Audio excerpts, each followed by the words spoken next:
वास्तुशास्त्र रे केउ दिगरे केउ कक्ष रहिबा उचित ताहा वर्णना करा जायछि। आज आमे ए भिडियो रे आलोचना करिबा कि आमर जो शयन कक्ष रहिछि ताहा केउ दिगरे रहिबा उचित एवं केउ दिगरे रहिबा उचित नुह एवं ता सहित शयन कक्ष किपरि हवा उचित, तार शयन कक्ष रे पाइखिना हो बा पूजा घर हो रखिबा उचित कि नुह कि जदि रखिबा केउ दिगरे रखिबा, से सब विषय आज आमे डिटेल्स रे आलोचना करिबा। नमस्कार, मु सुआशीष पुंठा स्वागत करछि मो YouTube चैनल को। आज तो आमे डिटेल्स रे आलोचना करिबा कि शयन कक्ष केउ दिगरे रहिबा उचित एवं केउ दिगरे उचित नुह एवं जदि आमे रखुचे ताहाले कोन सब असुविधा होबो बा कोन सब अशुभ फल मिलिबो, से विषय तो आज आमे डिटेल्स रे आलोचना करिबा। ता पूर्वरु सबना भली गोटे रिक्वेस्ट करिया चाहिबे कि जो माने भी एजाय चैनल को सब्सक्राइब करना सब्सक्राइब करंतु आ पाखा थिबा बेल आइकन को मध्य प्रेस करंतु, जा द्वारा कि मु आगु को जहां भी किछि वीडियो देबी ता नोटिफिकेशन आपण मान को ठीक समय रे मिलि जिवो। प्रथम कथा ला कि शयन ऐशान्य कोण रे करिबा उचित नुहे। जदि आपण माने ऐशान्य कोण रे करूचंती ताहाले आपण मानकर व्यवसाय रे विफलता देखा दबो, उन्नति रे बाधा देखा दबो, पति पत्नी को भितरे झगड़ा हबो, ए सब असुविधा आपण माने देखिया को पाइबे।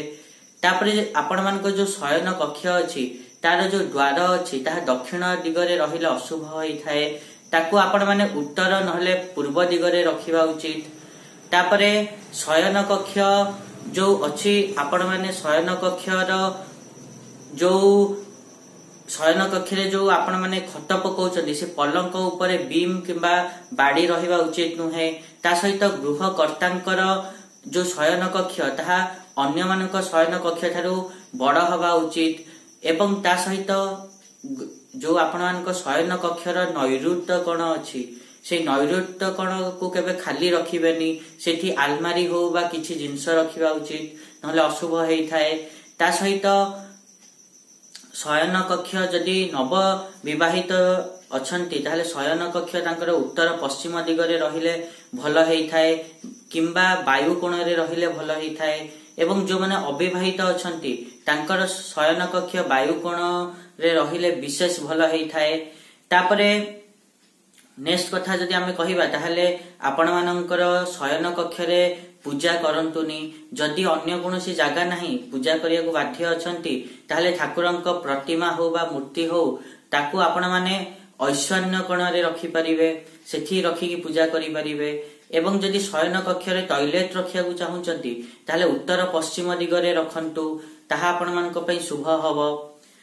आपण माने एई सब जिंस को जदि ध्यान रखि की शयन कक्ष बनौचंती ताहले देखिबे कि आपण मानक पई अति शुभ फल प्राप्त हबो। आशा करछि कि मु जा कहिली आपण मान को इन्फॉर्मेशन बहुत ही भल लागिथिबो। आ जदि वीडियो भल लागिछि ताहले निहाती रूपे वीडियो को लाइक करंतु, शेयर करंतु आ चैनल को सब्सक्राइब करिया पई तो जमाई भूलंतुनी। आज पई एतिकी, देखाबा नेक्स्ट वीडियो रे। रहुछि, नमस्कार।